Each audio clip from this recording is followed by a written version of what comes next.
Assalamu alaikum students, welcome to the third lecture of science. We have already learned about characteristics of microorganism in a previous lecture. Students, open the book page number 16. We will discuss here remaining chapter of microorganisms. Today we will discuss here importance of microorganisms.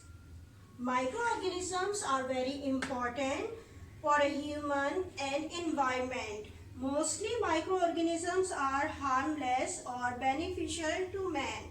यानी कि ज़्यादातर microorganism ऐसे होते हैं जो कि harmless होते हैं, नुकसानदेह नहीं होते और फ़ायदा पहुंचाते हैं. लेकिन कुछ microorganism extremely harmful for a human और अ एनवायरनमेंट. यानी कि कुछ जो होते हैं वो बहुत ज़्यादा नुकसानदेह होते हैं, इसके लिए ह्यूमन बीइंग्स के लिए, इसके अलावा प्लांट्स के लिए भी होते हैं नुकसानदेह, और जो कि एनवायरनमेंट के लिए भी नुकसान पैदा कर रहे होते हैं. Now the importance of micro organism can be divided into the two groups.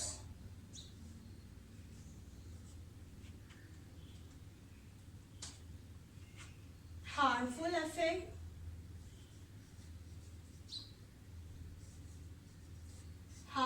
effects of microorganism, and another is called the useful effects of microorganisms. यानी कि हम इम्पोर्टेंस ऑफ माइक्रो ऑर्गेनिज्म अगर समझें तो उसको दो ग्रुप में डिवाइड कर सकते हैं, हार्मफुल इफेक्ट्स में भी और यूजफुल इफेक्ट्स में भी. तो सबसे पहले मैं डिस्क्राइब करूंगी harmful effects of micro organism. यानी कि माइक्रो ऑर्गेनिज्म जो है वो किस तरीके से हार्मफुल होता है. तो ये मुख्तलिफ किस्म की डिजीजेस को कॉज करता है, मुख्तलिफ किस्म की डिजीजेस, मुख्तलिफ किस्म की बीमारियां कॉज कर रहा होता है. कौन? Micro organism. ये माइक्रो ऑर्गेनिज्म कोई एक नहीं है बल्कि क्या है, इसके मुख्तलिफ ग्रुप हैं. माइक्रो ऑर्गेनिजम्स के जो है आपको मुख्तलिफ ग्रुप जो कि अभी आप आगे पढ़ेंगे, लेकिन इस टॉपिक को भी, इम्पोर्टेंस ऑफ माइक्रो ऑर्गेनिज्म को पढ़ने के लिए भी ज़रूरी है कि आपको ग्रुप के बारे में भी कोई नॉलेज हो. तो मैं उस ग्रुप के साथ ही आपको एक्सप्लेन कर रही हूँ कि first group of micro organism is called the bacteria.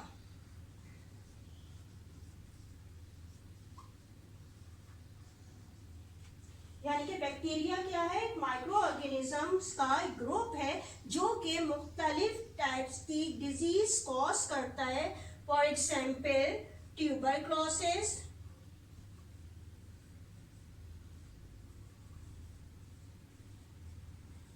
another disease name is plague.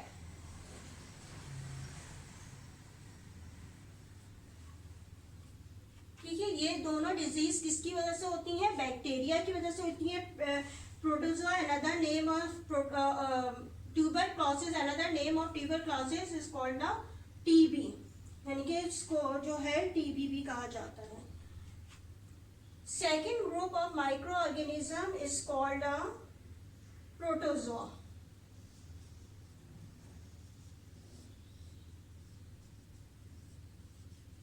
इनके प्रोटोजोआ क्या है? दूसरा ग्रुप है माइक्रो ऑर्गेनिज्म का.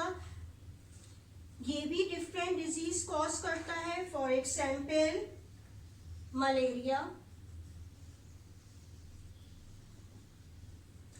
another disease name of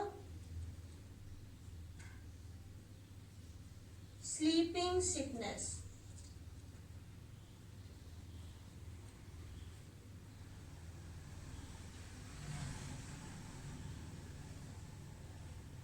यानी कि दोनों किस्म की डिजीज किससे होती हैं? प्रोटोजोआ से होती हैं.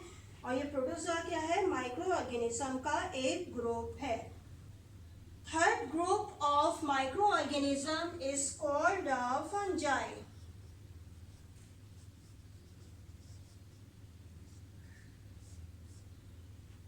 Fungi cause a disease called ring ringworm disease.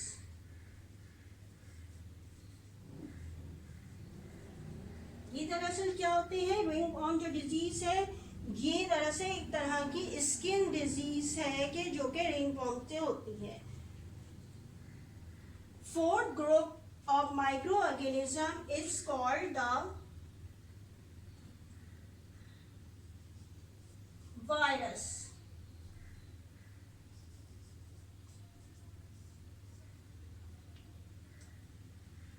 Viruses cause the disease like influenza,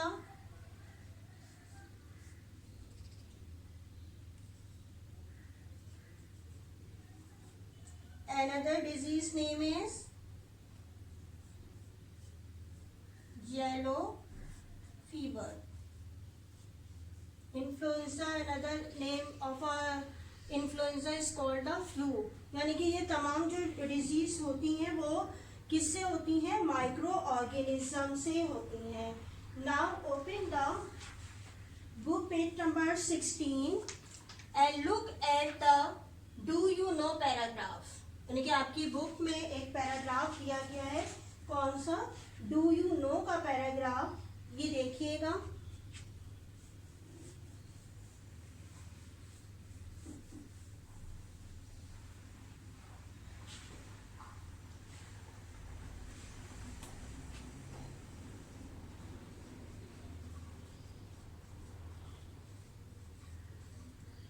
देखिए इसमें ये बताया गया है कि आप जानते हैं कि कम्युनिकेबल डिजीज क्या होती है। अब ये कम्युनिकेबल डिजीज के बारे में आप प्रीवियस पढ़ भी चुके होंगे।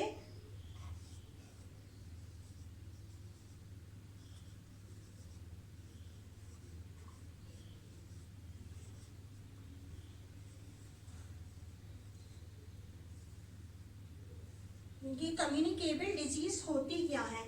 अ communicable disease is a disease which is spread from an infected person to the healthy person through air, water, food or a physical contact। यानी कि कम्युनिकेबल डिजीज क्या होती है, जो कि क्या करती है, किसी भी इन्फेक्टेड पर्सन यानी कि जिसको अगर कोई बीमारी है इन्फेक्टेड पर्सन से किसी हेल्दी पर्सन तक पहुंच जाए। किस तरह पहुंचेगी, कि किस तरह से पहुंचेगी, या तो बाय एयर, हवा के जरिए उठ के एक जगह से दूसरी जगह माइक्रो ऑर्गेनिज्म चले जाएं, या पानी में अगर शामिल है तो वो पानी पी लिया जाए तो वो कम्युनिकेबल डिजीज उस तक पहुंच जाएगी, या फिजिकल कांटेक्ट। फिजिकल कांटेक्ट क्या होते हैं, यानी कि किसी से हैंड शेक कर रहे हैं, गले मिल रहे हैं, उसके साथ बैठ रहे हैं तो भी ये डिजीज जो है उस तक पहुंच जाती है।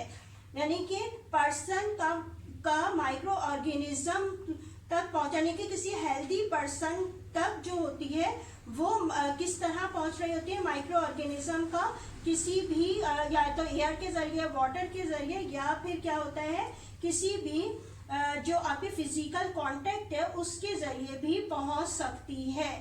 ठीक है, अब यहाँ पे जो है आप ये कम्युनिकेबल डिजीज को अच्छी तरह समझ में आ गया होगा। लेकिन आपके आजकल भी आप देखते हैं कि एक डिजीज जो काफी फैली हुई है जिसका नेम सभी जानते होंगे, यानी कि मैं किसका जिक्र कर रही हूँ, कौन सी डिजीज का जिक्र कर रही हूँ, जी हाँ मैं कर रही हूँ कोरोना वायरस का। कोरोना वायरस भी एक तरह की क्या है, कम्युनिकेबल डिजीज है। ये क्या कर रही होती है, अगर किसी भी इन्फेक्टेड पर्सन के आप क्या करें, हैंडशेक करें, या फिर जो आप गले मिलें, या फिर क्या होगा कि वो इन्फेक्टेड जो पर्सन है वो अगर छींक दे या खांस भी देता है तो क्या होता है कि उसके एयर के जरिए भी आप तक बासानी पहुंच सकते हैं। तो ऐसी तमाम डिजीज जो कि इन्फेक्टेड पर्सन से हेल्दी पर्सन तक पहुंच रही होती है, एक दूसरे से लगने वाली बीमारी जिसको कहा जाता है, ये जो होती है माइक्रो ऑर्गेनिज्म ही होते हैं, जो कि जाहिर बात है आपको नेकेड आई से तो नजर नहीं आ रहे हैं, लेकिन ये एयर के जरिए, वाटर के जरिए आपके साथ बैठने उठने से भी जो है वो आप तक ट्रांसफर हो सकते हैं और आपको बीमार कर सकते हैं। इसी तरह कुछ इंसेक्ट्स और एनिमल्स भी ऐसे होते हैं जो कि माइक्रो ऑर्गेनिज्म को हेल्दी पर्सन तक पहुंचाते हैं। यानी कि अभी क्या बात हुई थी, सिर्फ और सिर्फ कि एयर से, वाटर से या आपके फिजिकल कांटेक्ट से वो पहुंच रही है। लेकिन इसके अलावा कुछ एनिमल्स, कुछ इंसेक्ट्स भी होते हैं जो डिजीज को लेकर आप तक पहुंचा रहते हैं। फॉर एग्जाम्पल, बहुत इजी से, जैसे आपने सुना होगा ना, मॉस्किटो जो होता है इंसेक्ट है, ठीक है, ये मॉस्किटो या हाउस फ्लाई, ये दोनों इंसेक्ट्स हैं, ये भी मुख्तलिफ तरह के डिजीज जो होते हैं लेकर आप तक आ रहे होते हैं। और ये जो मॉस्किटो और हाउस फ्लाई जो होते हैं, इनको क्या कहा जाता है, वेक्टर कहा जाता है, यानी कि ये डिजीज को पहुंचाने का सबब बन रहे होते हैं। जैसे कि आप सबको मॉस्किटो की जो मलेरिया की बीमारी है वो पता है, वो मॉस्किटो की वजह से होती है। यानी कि मॉस्किटो जब बाइट करता है तो क्या होता है कि उससे जर्म्स जो होते हैं, वो जर्म्स का क्या नाम है, प्लाज्मोडियम होता है।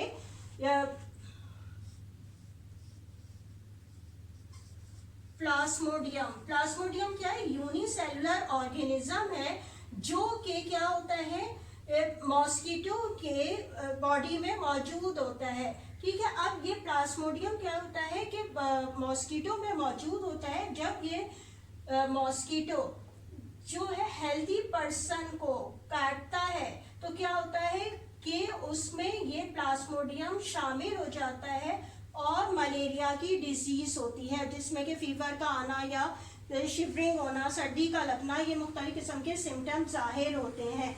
इसके अलावा दूसरे व्यक्ति जिस तरह के हाउस फ्लाई का भी, हाउस फ्लाई भी मुख्तलिफ किस्म की डिजीज को कॉज कर रहा होता है, उसमें भी मुख्तलिफ किस्म के जर्म्स मौजूद होते हैं। वो भी एक वेक्टर है जो कि एक से दूसरे का फैलाता है। जैसे आपने देखा है हाउस फ्लाई मुख्तलिफ ज़्यादातर वो गंदी चीज़ों पे बैठती है, तो वो क्या होती है, जब वो गंदगी पे बैठती है तो क्या होता है, उसकी लेग्स में जो है स्पाइंस मौजूद हैं, वो क्या होते हैं, वो जगह पे बैठी तो वो क्या हुआ, उसकी लेग्स में वो चिपक जाते हैं, स्टिक हो जाते हैं। और फिर यही जो हाउस फ्लाई है किसी खाने पीने की चीज पे आपके बैठती है तो क्या होगा, बैठी और वो फिर उड़ गई तो क्या हुआ, वो जो जर्म्स थे, माइक्रो ऑर्गेनिज्म थे, उसने वो वहां से ले जाके आपकी फूड तक ट्रांसफर कर दिए होते हैं। और जब वो उस फूड को आप खाते हैं तो वो आपके अंदर जब जाते हैं तो फिर क्या होते हैं, आपको मुख्तलिफ किस्म के डाइजेस्टिव जो प्रॉब्लम्स हैं वो क्रिएट होते हैं। और ये भी दरअसल ये कम्युनिकेबल डिजीज का ही फैक्टर है, यानी कि मुख्तलिफ इंसेक्ट्स के जरिए आप तक पहुंच गई डिजीज को। अब now moving the topic of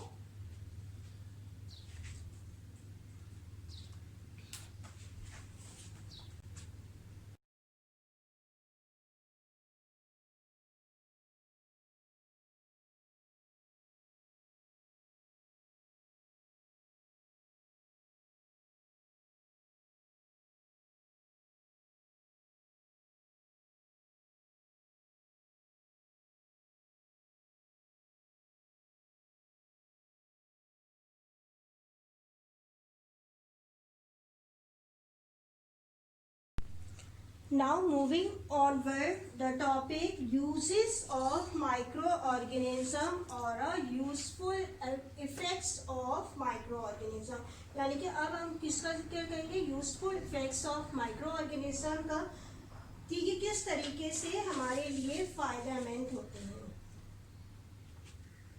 number 1,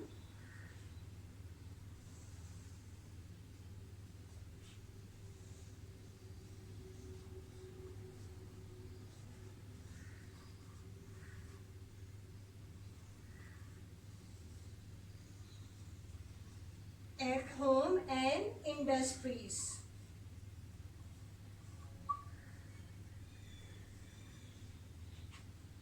Microorganisms are also employed in a wide variety of home and industrial process, यानी कि माइक्रो ऑर्गेनिज्म दरअसल होम और इंडस्ट्रीज में काफ़ी काम कर रहे हैं। कि ये ज़्यादातर जो है आप देखते होंगे कि बेकिंग में बहुत काम आती है माइक्रो ऑर्गेनिज्म, जैसे कि ब्रेड बनाने के लिए, केक बनाने के लिए माइक्रो ऑर्गेनिज्म की ज़रूरत होती है। इसके अलावा इनके क्या, ये डेयरी प्रोडक्ट, या डेयरी प्रोडक्ट्स में क्या आ जाएंगे, जैसे कि योगर्ट है, चीज़ है, ये भी जो है वो इन्हीं माइक्रो ऑर्गेनिज्म से बनता है। इसके अलावा पेनिसिलिन लाइक एंटीबायोटिक्स बनाने के भी काम आते हैं। जिस तरीके से ये हमारे घरों में यानी कि मुख्तलिफ चीज़ें हम घर में भी जैसे बेक करते हैं उसमें भी हम माइक्रो ऑर्गेनिज्म यूज़ करते हैं। इसके अलावा इसकी पूरी पूरी इंडस्ट्रीज मौजूद हैं जो मुख्तलिफ किस्म के यूजफुल बैक्टीरिया को काम में लाते हुए मुख्तलिफ किस्म की फूड बना रहे हैं। इसके अलावा सेकेंड यूज़ क्या है माइक्रो ऑर्गेनिज्म का, कि ये क्यों यूजफुल है हमारे लिए? डाइजेशन, यानी कि ये क्या करते हैं, हमारी डाइजेशन में हेल्प कर रहे होते हैं। कौन, किसके बारे में बात हो रही है? माइक्रो ऑर्गेनिज्म के बारे में, यानी कि ये हमारी की डाइजेशन में हेल्प कर देते हैं। Microbes break down food molecules that our body enzymes and acid cannot dissolve, यानी कि जो काम हमारी बॉडी के एंजाइम्स और एसिड नहीं कर सकते वो माइक्रोब्स करते हैं। यानी कि हमारी बॉडी में कुछ वैल्यूएबल किस्म के माइक्रो ऑर्गेनिज्म मौजूद हैं जो हमारी फूड को डाइजेस्ट कर रहे होते हैं। इसके अलावा कुछ माइक्रोब जो हैं वो विटामिन्स बनाने के काम आ रहे होते हैं।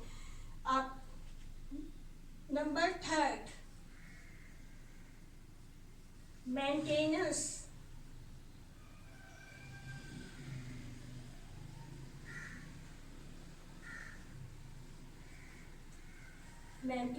ऑफ एटमॉस्फेरिक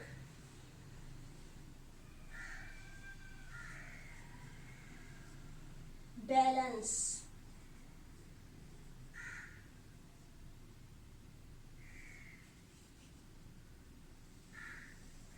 यानी कि किस तरीके से ये यूजफुल है कि ये क्या करते हैं, ये हमारे लिए क्या कर रहे होते हैं कि ये ज़्यादातर किस्म के जो माइक्रो ऑर्गेनिज्म होते हैं, कुछ उसमें से जो है मुख्तलिफ ग्रुप्स होते हैं, जैसे कि आपको बताया कुछ ऐसे भी होते हैं जो कि फोटोसिंथेटिक बैक्टीरिया होते हैं। इसमें फोटोसिंथेटिक बैक्टीरिया जैसे कि नाम से जाहिर है कि क्या कर रहे होते हैं कि ये अपनी खुद फूड प्रिपेयर कर रहे होते हैं। जब ये प्रिपेयर फूड करते हैं फिर उसमें क्या ऑक्सीजन गैस पे रिलीज कर रहे होते हैं जिसे हम इस्तेमाल करते हैं। तो ये जो फोटोसिंथेटिक बैक्टीरिया होते हैं ये फ्रीली तौर पर ओशन के ऊपर फ्लोट करते हैं, जो ज़्यादातर अर्थ सरफेस का तकरीबन 70% है।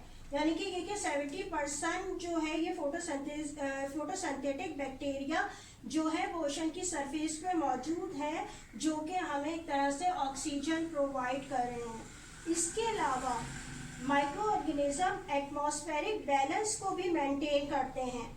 वो किस तरीके से, यानी कि कुछ बैक्टीरिया जो है एयर में मौजूद होते हैं तो ये कार्बन साइकिल के जरिए जो है हम तक दोबारा पहुंच रहे होते हैं। कार्बन साइकिल क्या होता है इसके बारे में आप आगे पढ़ेंगे, इसमें नाइट्रोजन साइकिल भी आपकी बुक में दिया गया है। ये दरअसल क्या है, कुछ ऑर्गेनिज्म है जो कि एयर में मौजूद होते हैं, वो क्या करते हैं कि वापस जो है इन जो न्यूट्रिएंट हमारे लिए फ़ायदेमंद होते हैं वो हम तक दोबारा पहुंचाते हैं। तो इस तरीके से ये एटमॉस्फेरिक बैलेंस को जो है वो बैलेंस रखते हैं, एटमॉस्फेरिक बैलेंस को जो है वो मेंटेन रखते हैं कि इस तरह यानी कि एक चीज़ को इस्तेमाल कर रहा है कोई तो वो ख़त्म ही होती चली जाए, बल्कि क्या होते हैं कुछ बैक्टीरिया उसको वापस जो है दोबारा से शामिल कर देते हैं एनवायरनमेंट में। नंबर 4,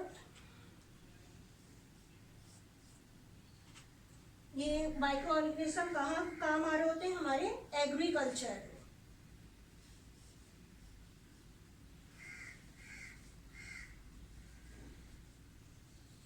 यानी कि कुछ माइक्रो ऑर्गेनिज्म ऐसे भी हैं जो कि एग्रीकल्चर में बहुत ज़्यादा फायदा पहुंचा रहे होते हैं। प्लांट के चारों तरफ कुछ माइक्रो ऑर्गेनिज्म मौजूद होते हैं जो प्लांट को न्यूट्रिएंट फराहम करते हैं ताकि क्या हो, प्लांट की ग्रोथ हो सके। ज़्यादातर बैक्टीरिया क्या होते हैं, ये कन्वर्ट कर रहे होते हैं एटमॉस्फेयर की नाइट्रोजन, यानी कि एटमॉस्फेयर में जो नाइट्रोजन मौजूद होते हैं कुछ बैक्टीरिया ऐसे होते हैं इस नाइट्रोजन को चेंज करके अमोनिया में चेंज कर देते हैं, जो कि प्लांट के लिए बहुत ज़्यादा ज़रूरी होती है। इसके अलावा कुछ माइक्रो ऑर्गेनिज्म जो क्या करते हैं, डिकेइंग कर रहे होते हैं प्लांट और एनिमल्स को। यानी कि एनिमल्स की डेथ के बाद उनके पार्ट्स को डिकम्पोज करते हैं। इसी तरह प्लांट के कुछ हिस्से जो कि ख़त्म हो जाते हैं, गिर जाते हैं, टूट जाते हैं, तो उनको डिकम्पोज करते हैं और फिर मुख्तलिफ़ किस्म के न्यूट्रिएंट जो होते हैं ये दोबारा सॉइल में शामिल हो जाते हैं।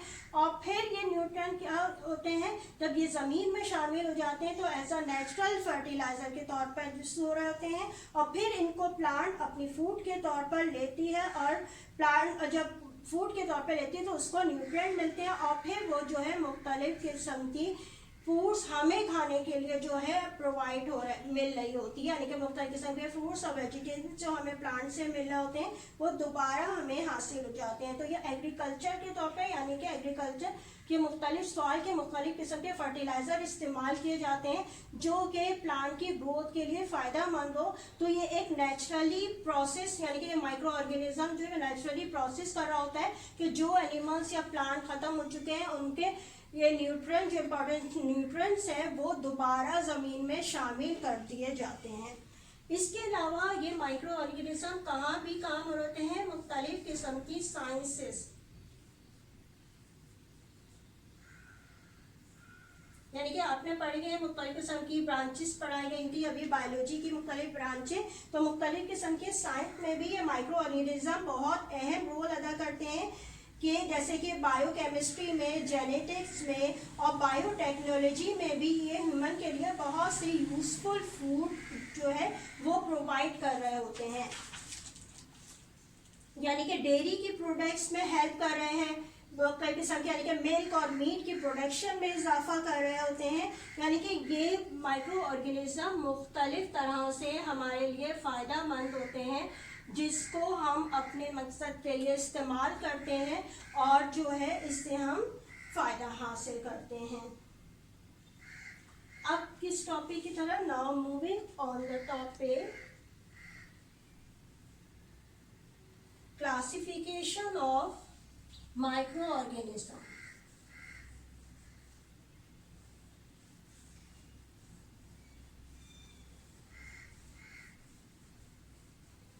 ये टॉपिक अभी मैंने थोड़ा सा आपको समझा भी दिया था, लेकिन अब ये दोबारा आपके बुक में दिया गया है तो इसको एक्सप्लेन कर रही हूँ।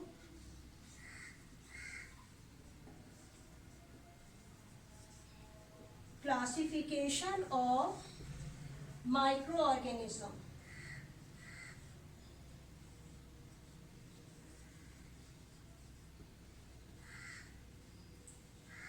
Classification of microorganism.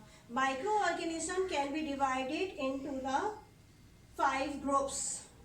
यानी कि 5 ग्रुप्स में डिवाइड हुए हुए हैं माइक्रो ऑर्गेनिज्म जो होता है। First is called the bacteria.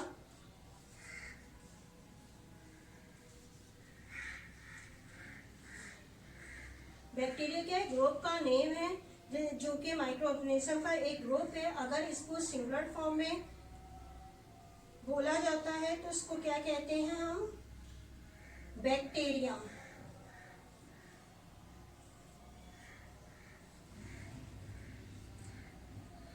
Another group of microorganism is called the fungi. और इसको अगर हम सिंगुलर फॉर्म में कहा जाता है तो इसको क्या कहा जाता है, फंगस।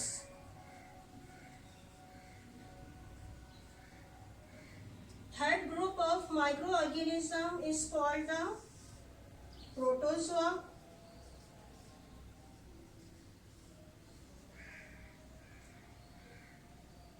सिंगुलर फॉर्म में हम क्या कहेंगे इसको,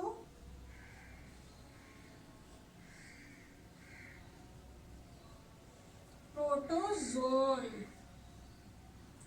third group is called the fourth group is called the algae.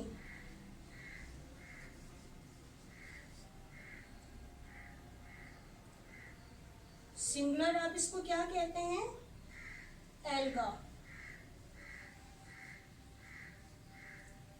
And number 5 group of microorganism is called viruses.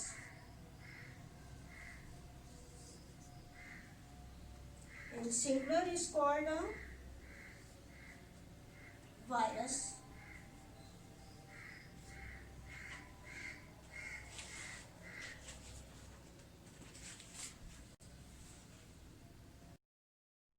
These are the pictures of different groups of microorganisms. First group called the bacteria, and the second group is fungi, and the third group is called protozoa. Chlamydomonas belong to the protozoa. Plasmodium also belong to the protozoa. Another group name is the algae. And the number 5th group name of microorganism is called the virus.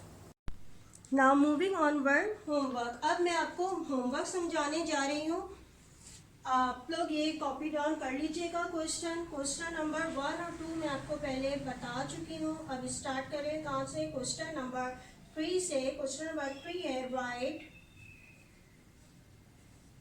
Classification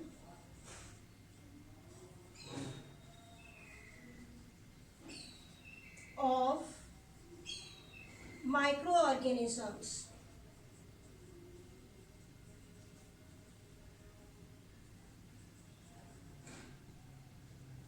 Question number 4, define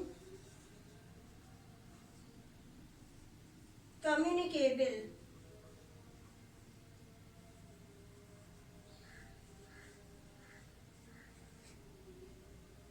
disease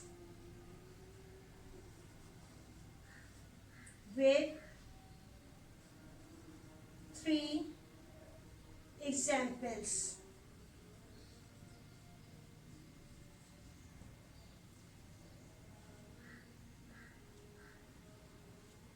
Question number 5, name any 2 disease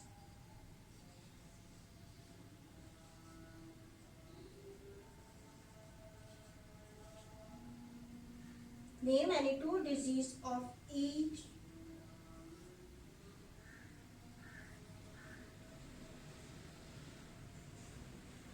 group caused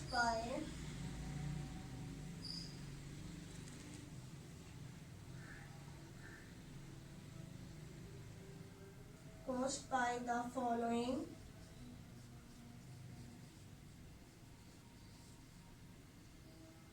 bacteria, protozoa,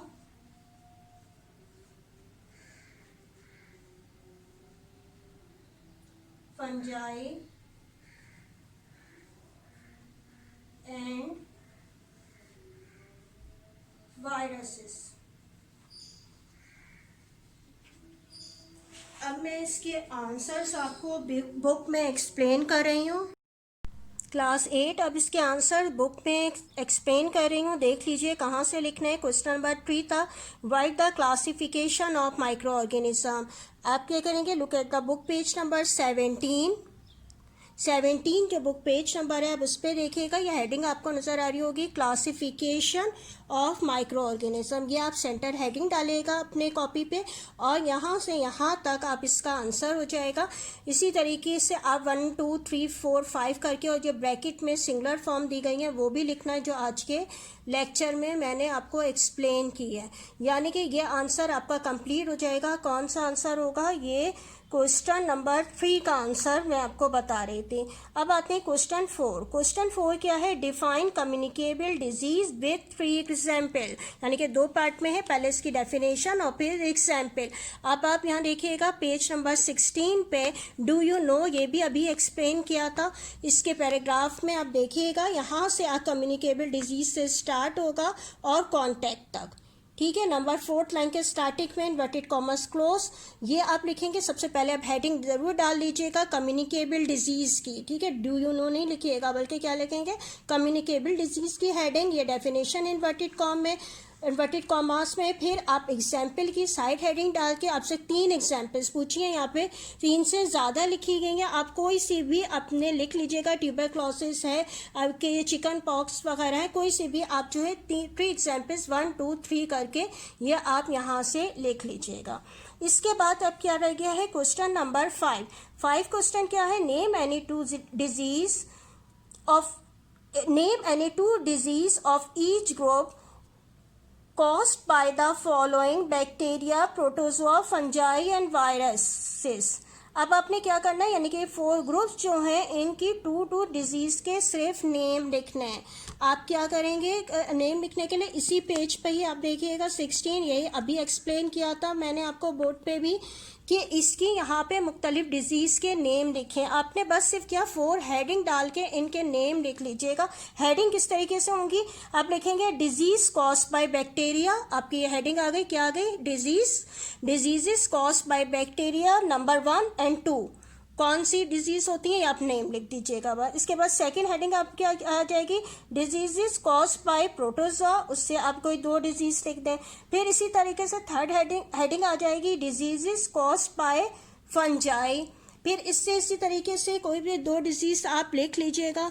इसके अलावा जो है फिर आपका है, फिर आएगा कि डिजीज़ कॉज्ड बाय वायरसेस, ये भी आप इसमें से कोई भी 2 डिजीज़ जो है वो उनके नेम लिख दीजिएगा। बुक के अलावा भी लिख सकते हैं, कोई ज़रूरी नहीं कि अब ये बुक की ही लिखें, अगर आपको यहाँ नहीं मिले कहीं और से भी आप लिख सकते हैं इसको, ठीक है। ये सिर्फ आपको क्वेश्चन नंबर 5 तक एक्सप्लेन कर दिया है, ये आप कॉपी कर लीजिएगा। जिस तरीके से आप या पेजेस में कर रहे हैं तो उसमें करते जाइए और इसको फाइल पे लगाते जाइएगा, इसको एक साथ काम रखिएगा आप इसका, ताकि ये चैप्टर जब ये एंड हो तो आपके पास सारे क्वेश्चन आंसर एक जगह मौजूद होंगे।